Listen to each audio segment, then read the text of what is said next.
Hello BookTube, my name is Adrian and today we are doing the mid-year book freakout tag.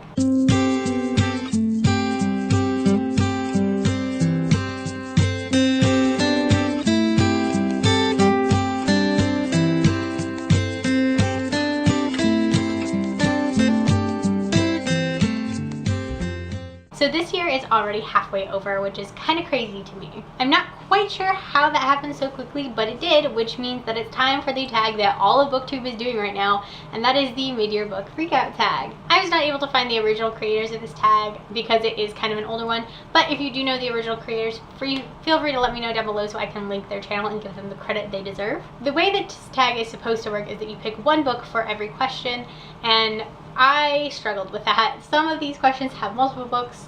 Some of them have no books at all because I couldn't come up with an answer. But with all of that being said, let's go ahead and get into the first question because there are a lot of them. Question number one is the best book you have read so far this year. I have read so many great books so far this year that I gave 5 out of 5 stars that it was really hard to narrow this question down, but I did manage to pick the one book that I think is my absolutely top favorite book of this year so far, and that book is As She Fades by Abby Glines. I received this book as an e-arc from NetGalley and then also purchased a physical finished edition for myself once the book came out because I loved it that much. I was really excited to be approved for this arc because at the very end of 2017 I read Abby Glines' other book, Until Friday Night, which I really enjoyed. I believe I gave it 4 out of 5 stars. I really enjoyed that one, so I was really excited to be granted the privilege of reading this book early. If you do not know what this book is about, it follows a girl named Val who on the night of her graduation is in a car accident with her boyfriend Crawford. Val comes out of this car crash with just a few scrapes and bruises, but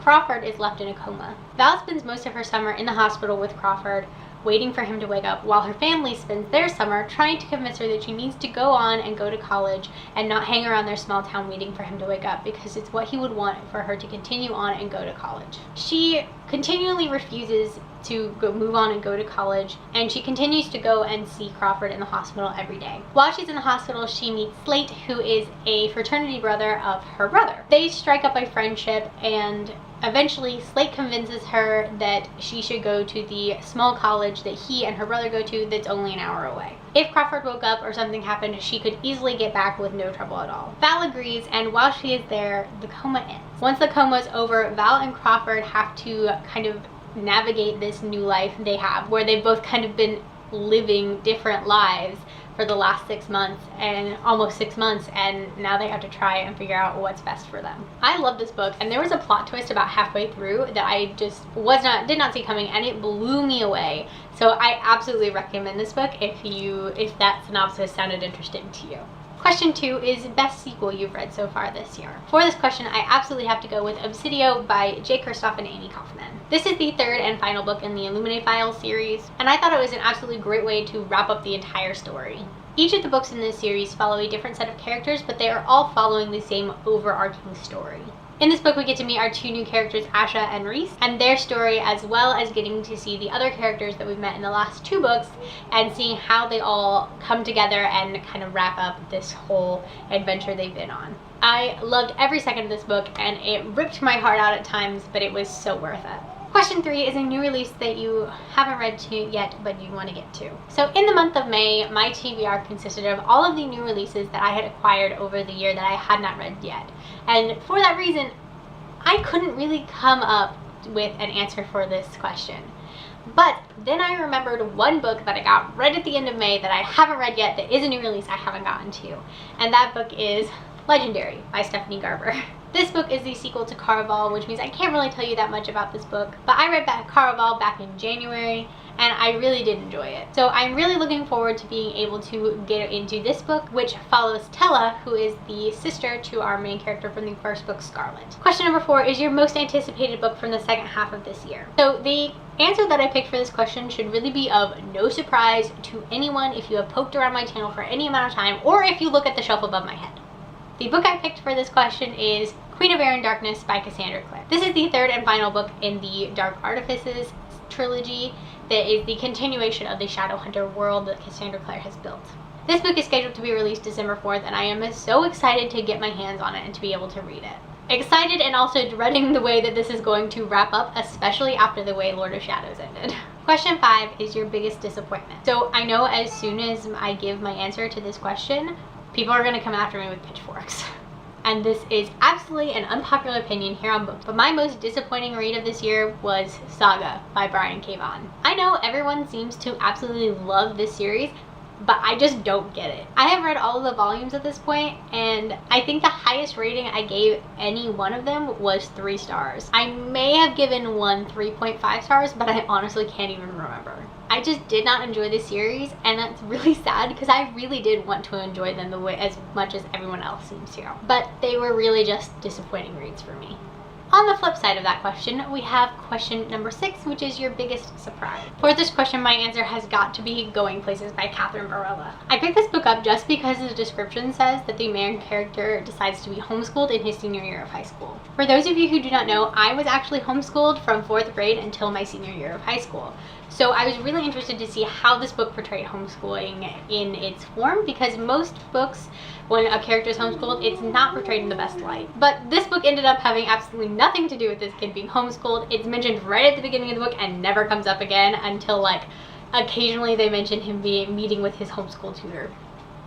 But I ended up really enjoying this book because it had a mystery element that I was not expecting, and I absolutely loved. I was completely shocked by the way the story turned out, and I would absolutely recommend it. Question number 7 is a favorite new author. This can either be a debut or a new to you author. I think the answer to this question for me has got to be Jenna Evans Welch. She wrote the books Love and Gelato as well as Love and Love. I think she may be my new favorite author just because of how quickly I read her book. According to GoodReads, I read Love and Gelato on May 30th, like start to finish on the 30th. And then Love and Luck I read start to finish on June 14th. So just a couple weeks ago. So not only did I read her books close together, I also read them both in a single day. So I feel like those things alone mean that she's got to be one of my new favorite authors because I consumed her books so very quickly. Question number 8 is your new fictional crush. I tend to love most of the love interests in books, and most men in books I really enjoy. So I feel like my answer to this question is going to be Grady from Stay Sweet. I just read Stay Sweet in May, and I absolutely loved Grady. He's very driven, but very sweet and compassionate. I don't really have much to say about him because he was just the first one that came to mind when this question got asked. So I really don't know why he's my new fictional crush, but he is. So, Grady. Question number 9 is your new favorite character. It took me a long time to come up with an answer to this question, but I think my answer is going to be Diego from Listen to Your Heart by Casey West. I really love this book, and it was great to see the relationship in this book grow throughout the novel. And Diego is such a great love interest in this book, and he's just a great character all around. He is very sweet and thoughtful, and he loves his family, and he would do anything for them.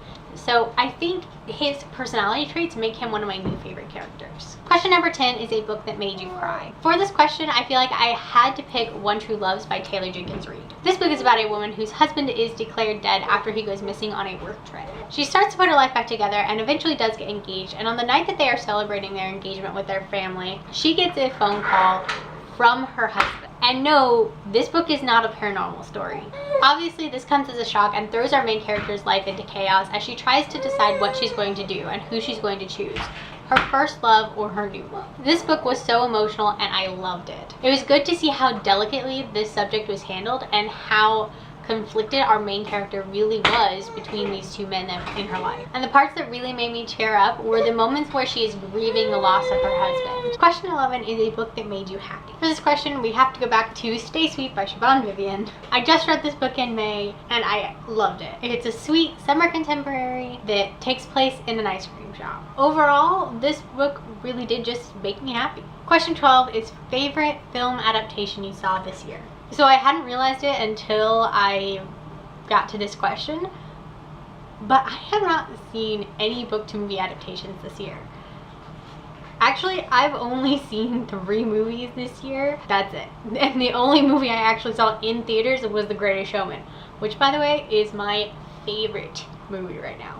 So good. Question number 13 is favorite video you filmed this year. So far this year, I have not done a great job about being consistent about posting videos. I posted consistently in January and the beginning part of February, and then I just didn't post again until May. And now I'm trying to be more regular about my posting schedule. The month of June has been kind of hard for that, but I am trying. So really quick, if you didn't know my posting schedule, I post videos on Monday, and that's a weekly reading vlog, and then on Fridays I post some other kind of content. Except for today, of course, which is the rare exception where you're getting an extra video on a Wednesday, so you know. So my favorite videos that I've done are actually my weekly reading vlogs. I really enjoy being able to film stuff and trying to capture the cute moments I have where my kids are just being adorable all day, and then also getting to talk about all the books that I'm reading as I read them, because a lot of times by the time I get to my wrap-up, I've forgotten a lot of my first thoughts on books, and having the weekly reading vlogs, I can just go back and see what my thoughts were or remember what my thoughts were from seeing those vlogs, and they're really just fun to make, and then just in general for me.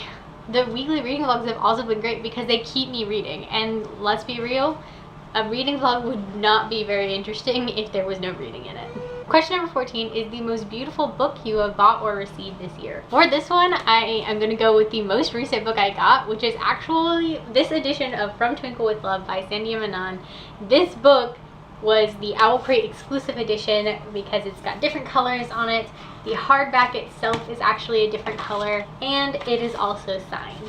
But I love this color combination, and I was so excited when this was the book that came in Owl Crate because this book was really good and I really enjoyed it. I'd already read it and now I have 2 copies, but I think this is probably the book that I would consider the most beautiful one I've gotten so far this year. And the last question is number 15. What books do you need to read by the end of this year? So this is actually the easiest question for me to answer in the entire video.